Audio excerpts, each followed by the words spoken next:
called them Light Alexander and Dark Alexander, right? Alexander in his shadow, and one narrative element to the video is them coming into a kind of harmony, peaceful harmony with each other, right? By the end, I think you're able to see them both as reflections of one another and not in any sort of unhealthy tension. When I first saw what you'd shot, I immediately thought of the Dance of Death tradition with the Dark Alexander. There was this medieval tradition of the Dance of Death, and if you go to cathedrals in Europe and pay attention, look at stained glass windows or paintings on the walls of the cathedrals, you'll often see this dark figure of death coming and grabbing people and dancing with them. And they're beautiful works of art. He'll dance with the Pope, and he'll dance with farmers, and he'll dance with milkmaids, and he'll dance with the king and everybody imaginable. And it was this very visceral reminder that death can come at any time, right? But what's fun about them is it's a joyful experience, right? Death is, it's part of embracing the whole of existence, the dark with the light. So because also there's this idea of the eternal versus the temporal, right? And on the dark side is time, which is we're always wanting to escape from if we don't have the right relationship to it, or we can kind of embrace the fact that life has an end, right? Right. Death is that darkness is also the temporal aspect of our existence. That's right. And not just that it has an end, but that it's having an end gives it weight and importance, and that's why death can be a sort of joyful thing. It's right.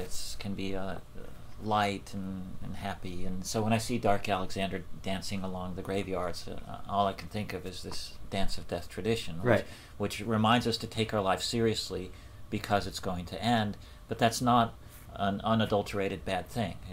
It's a joyful fact about human beings. And okay, so now bringing back to the narrative a bit. So he comes down the mountain, he finds this primitive dystopia. Suddenly he freaks out, and now he's like lying on the ground and he's being buried by these people. I thought of that as, on their part, these are the people that, again, are sort of in denial about the need for both the light and the darkness, and as quickly as possible they want to cover over the fact of death, right? They don't want to be disturbed by it, and so they cover him up. It also gives way, though, to these.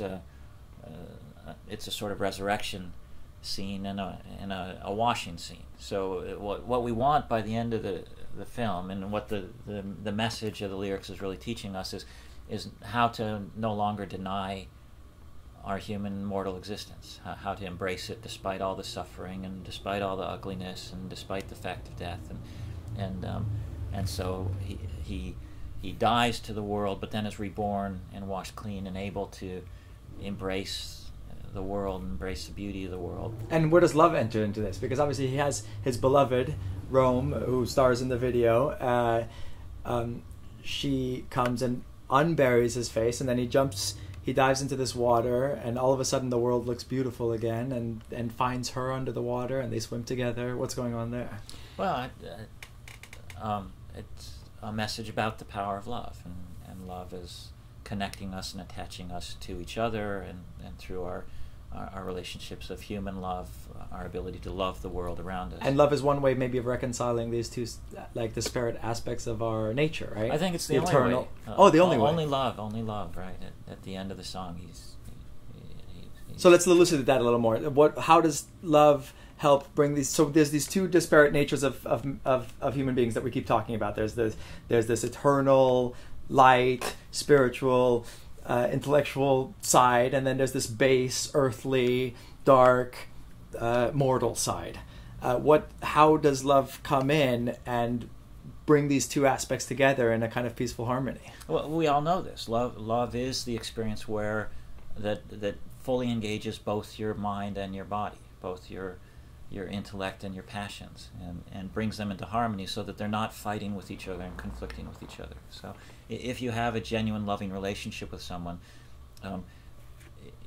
you want to be in contact with them, you want to embrace them, you want to hold them, you want to make love to them, but not in a way that lets your appetites take over and your drives take over, so that you start doing selfish things and destructive things and hurtful things. So love is really the moment where we can bring the two sides into perfect harmony, let them illuminate each other, let them live together, and through that embrace what it is to be human. So here he is, he's buried, he's being watched by his darkness, and we've seen him come out of this dark tunnel, right, which is this kind of process of birth, right? And then he comes to this water, and again, it looks like it's in this kind of ugly, desaturated place. There's the birds, and you said something about the birds being the Holy Spirit. Can you talk a bit about what that means? Yeah, the birds are a symbol of Holy Spirit, of messengers from God. So they're the ones who inhabit the space between the earth and the heavens, and so again, they're a symbol for finding this balance, right? This ability to inhabit both realms, and in most religious traditions, birds are viewed as messengers from the God. He'll send them down to remind us and draw our attention back up to the heavens when we get lost in all the dirty things we're doing. So suddenly the birds come down, he dives into the water, and this my favorite moment in the whole video probably. We had an underwater camera crew that we found there in Mexico, and we talked about this earlier, that there's two aspects of ways of reading this. You thought that Alexander had a more psychological reading of it, and we had a more existential reading of it. Can you talk a bit about the two ways of reading this cleansing that's going on? One you said is more diving into the unconscious, or... Right, so water is a symbol, it's a metaphor for the depths of our unconscious, and there's sort of the top levels of the water you can see through, but the deeper it gets, the murkier it gets, and then that's a way of thinking about our minds, that there's this very deep pool of water, and somewhere down at the bottom are these dark things about ourselves that we don't understand, and so I think one way of reading what's going on here is a depth into the mind, depth into the conscious, diving into the unconscious, recovering what's going on there, and achieving a kind of mental harmony. I much more prefer a more outward-oriented reading of what's going on. So there, water really is a symbol for our washing ourselves, cleansing ourselves, so that we can return to the world. And that's what baptism is a symbol of? That's what baptism is a symbol of in the Christian tradition. And baptism and death are, interestingly enough, in the Christian tradition, they're viewed as equivalent. So when you're immersed in the water, that's like going down into the grave, and then when you're brought back out of the water at the end of baptism, it's a rebirth into life as a new human being. So that's why you have so now you have this kind of baptism and rebirth through this discovery through this interaction with the beloved, who was just a woman in the dystopia at first, and now all of a sudden she comes and clears his face off, and they embrace under the water. And do you think this like intercutting between their kissing underwater and above water has any significance?